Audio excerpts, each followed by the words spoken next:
मानता हूँ कि बहुत बड़ी समस्या किसी भी विभाग में, चाहे वो स्वच्छता विषय हो, चाहे स्वास्थ्य संबंधी हो, चाहे पर्यावरण से संबंधित हो, चाहे वो यातायात से संबंधित हो, केवल सरकार के भरोसे संभव नहीं। और आप देखे होंगे लगभग मैं समाज की बैठकों में जाता हूँ, मैं इन विषय को आज भी टच करता हूँ, चाहे वो पर्यावरण का विषय है, क्योंकि सामाजिक चेतना अगर हम नहीं करेंगे तो सरकार कुछ भी कर ले, बहुत सी चीजों को सरकार नहीं कर सकती।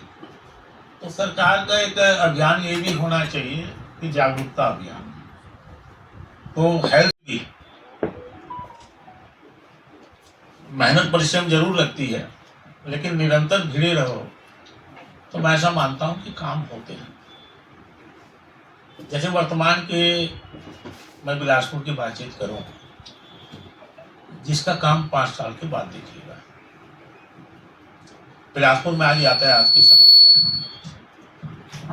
उस यातायात के लिए मैंने सर्वे करवाया, बैठे 3 ओवरब्रिज, एक राजीव गांधी चौक से लेके वाई सेफ में बनवाया, एक ब्रिज ये जो श्यामा प्रसाद मुखर्जी चौक है इससे सीधा उठा के जगमल ब्लॉक में ले जाना, और एक रेलवे का। ये तीनों ब्रिज बजटेड हैं, जिसकी डीपीआर बन रही है, क्योंकि उसमें लैंड एक्विजिशन है। बहुत लंबी प्रक्रिया है, 5 साल के बाद दिखाई देगा, जो हमारे शहर की यातायात व्यवस्था को आने वाले समय के लिए नियंत्रित करेगा।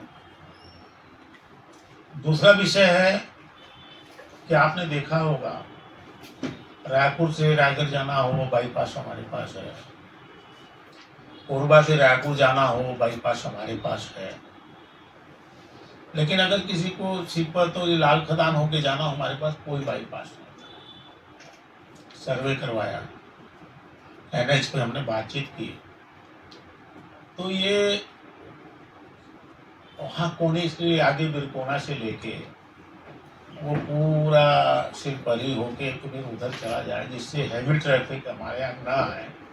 लगभग 700 करोड़ की योजना वो एनएच से पास करवाई। बिलासपुर में एजुकेशन हब के लिए बने, तो मधुबन की जो प्रारंभ किया, शुरुआती दौर में 130 करोड़ रुपया गया, लेकिन वो जाएगा 400 करोड़ तक। अरपा है, अरपा का स्वरूप की जो कल्पना हमने की थी, उस स्वरूप को बिगाड़ा गया। आज उसका परिणाम क्या है? बैराज बन गए, लेकिन पानी प्रशासन नहीं रोक पा रहा है। कारण है कि 70 पानी गंदे नाले जाते हैं, एसटीपी की कोई योजना नहीं। और जिस समय चालू रहा था उस समय भी मैंने विरोध किया था, एक नागरिक की हैसियत से मैंने पत्र भी लिखा था। तभी वो प्रस्ताव गया हुआ है कि 300 करोड़ के एसटीपी बन जाए और हमारे अरपा में 12 महीने पानी रहे, उससे वाटर भी जो लेवल है वो नीचे आएगा, तो वो भी गया हुआ है। फिर इसका जो मूल प्रस्ताव था कि भाई 17 किलोमीटर इधर 17 किलोमीटर उधर कछार से लेके, इसके लिए भी कंसल्टेंट लगा है।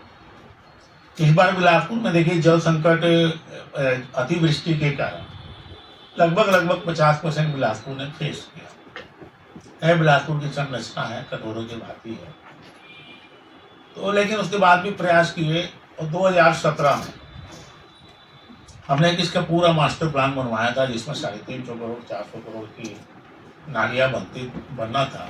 बीच में आप लोगों ने भी छापा था, कोर्ट में आदेश दिया कि उसका पैसा वैसा, वो एक अलग विषय। अब उसी बीच में सरकार नहीं रही, वो योजना भी अधूरी रह गई।